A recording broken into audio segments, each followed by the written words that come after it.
Em nome do Pai, do Filho e do Espírito Santo. Amém. Amados irmãos, queridas irmãs, que a graça e a paz daquele que era, que é e que vem esteja com você e esteja com toda a sua família. Bendito seja Deus que nos reuniu no amor de Cristo. Hoje, dia 13 de dezembro, estamos aí vivenciando a sexta-feira da segunda semana do tempo do Advento. Tempo em que nós estamos nos preparando para celebrarmos com dignidade o Santo Natal.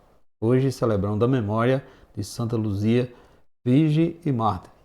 Santa Luzia, que é reconhecida pela vida que levou Jesus Cristo, luz do mundo, até as últimas consequências. Ela que é uma virgem e mártir, sobretudo protetora dos olhos. Então o nome Luzia deriva do latim e significa portadora da luz. Ela é invocada pelos fiéis como protetora dos olhos, que são janelas da alma e canal da luz. Santa Luzia, rogais e intercedeis por nós e por nossas famílias. Então hoje iremos refletir o Evangelho de Mateus, capítulo 11, versículos de 16 ao 19. Eu esteja convosco, Ele está no meio de nós. Proclamação do Evangelho de Jesus Cristo, segundo Mateus, glória a vós, Senhor. Naquele tempo disse Jesus às multidões: com que vou comparar esta geração? São como crianças sentadas nas praças que gritam para os colegas dizendo: tocamos flautas, e vós não dançastes. Entoamos lamentações, e vós não bateste no peito. Veio João, que não come nem bebe, e diz: ele está com um demônio. Veio o filho do homem, que come e bebe, e diz: ele é um comilão e um beberrão, amigos dos cobradores de impostos e pecadores. Mas a sabedoria foi reconhecida com base em suas obras. Palavra da salvação, glória a vós, Senhor. Amados irmãos, queridas irmãs, podemos perceber que o povo lá no tempo de Jesus, comportava-se de maneira infantil. Acusa João Batista de louco, porque é severo demais. Acusa Jesus de boa vida, porque parece muito condescendente. No entanto, se esquece de examinar as ações de João Batista e de Jesus, que testemunha a realização da vontade de Deus. Então veja que a censura que Jesus faz às multidões, de um ponto importante, podemos dizer assim, a constância do surgimento feito de desprendimento e abertura de coração.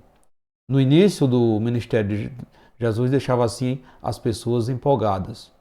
Seus milagres, seus ensinamentos, seu jeito de relacionar-se com as pessoas era algo novo na sociedade da época. Daí o entusiasmo com que se aproximava dele quem, de algum modo, era objeto de sua ação misericordiosa. Isso parece predispor as pessoas para um discipulado sincero. Todavia, caros irmãos, queridas irmãs, na medida em que Jesus lhe apresentava as exigências do reino, as multidões mostravam-se reticentes e até perdiam o entusiasmo inicial. E o mestre tornava-se alvo de críticas malévolas que colocavam em xeque a sua vida. Por outro lado, o modo não convencional como ele se comportava, era outro ponto de contradição. Portanto, meus irmãos, queridas irmãs, talvez esperasse dele, esperasse de Jesus, atitudes semelhantes às dos rabinos da época, e ficaram assim frustrados. Então, muita gente passou a ter uma imagem negativa de Jesus. Seu modo fraterno de fazer, ou seja, seu modo fraterno de estar com as pessoas e conviver com elas, levava a confundi-los com os comilhões e beberrões e exploradores de boa fé dos simples. Então veja que sua liberdade, diante dos preconceitos e, consequentemente, a liberdade com que se aproximava dos pecadores e das pessoas de má fama, acabava por suscitar suspeita a respeito de sua integridade moral. Porém, meus irmãos, queridas irmãs, Jesus superou tudo isso, sabendo que a sabedoria divina justificava seu modo de agir. Ele estava agindo da maneira que o Pai lhe confiou, o Pai lhe pediu. Por isso, meus irmãos, queridas irmãs, a sabedoria de Deus se revela e se espalha na terra por meio das obras dos homens. Na medida em que a sabedoria de Deus faz morada no seu coração, então nós podemos dar ao mundo um testemunho coerente com o pensamento que vem do céu, isso é, que vem do coração de Deus. Portanto, a fé e a confiança de que Jesus é nosso Senhor e Salvador nos faz acolher a sua palavra em qualquer circunstância e situação em que nos encontramos. Por isso, meus irmãos, queridas irmãs, neste Evangelho, Jesus compara a geração dos homens, das mulheres descrentes, com crianças que não distinguem as coisas e se lamentam diante dos acontecimentos da vida. Então veja que muitas vezes também somos como essas crianças que não sabemos o que queremos e lamentamos por tudo que acontece na nossa vida. Não queremos passar por provações, por teste, por sofrimento, nem tampouco aproveitamos o tempo para a bonança e o tempo da graça de Deus para glorificá-lo. Somos eternos insatisfeitos. Nos acomodamos com tudo, pois confundimos o nosso querer humano com o que Deus quer para cada um de nós e deixamos de lado o que o Espírito Santo nos revele. Então veja que Deus, na sua maneira de agir, que é contrária ao que o mundo usa, por esta razão a humanidade está sempre a rejeitar os seus ensinamentos. Somos também como os meninos amuados, que não aderimos ao projeto da salvação do Pai por meio do seu Filho Jesus Cristo. Então Jesus veio ao mundo e nos ensinou que vale muito mais o que somos do que aquilo que fazemos. Por essa razão, meus irmãos, queridas irmãs, não conseguimos alcançar os sinais de Deus e a obra que Ele quer realizar na nossa vida. Não acreditamos, não confiamos, por qualquer razão, nos distanciamos do seu amor, nos confundimos nas nossas indagações. Por isso, por aquilo, então procuramos sempre um culpado para os nossos fracassos e justificamos a nossa falta de fé no amor e na misericórdia de Deus, olhando mais para os que fazem e deixa de fazer as pessoas que se dedicam a servir ao Senhor.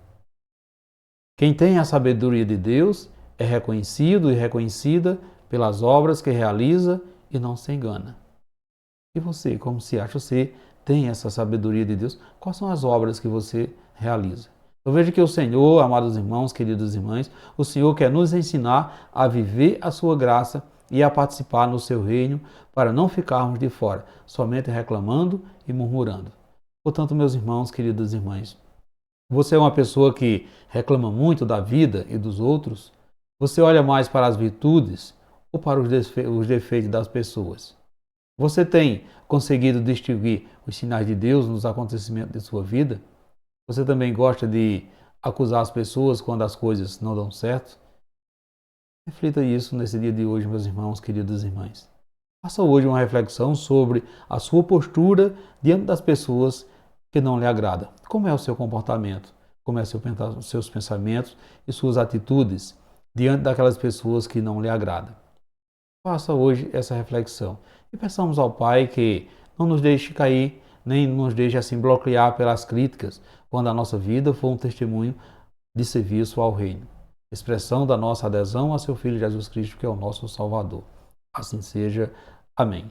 Amados irmãos, queridas irmãs, desejo a todos vocês uma santa e abençoada sexta-feira e que desça sobre vós e sobre a vossa família as bênçãos desse Deus que é todo-poderoso, Ele que é Pai, Filho e Espírito Santo. Amém. Fiquemos todos na paz de Cristo.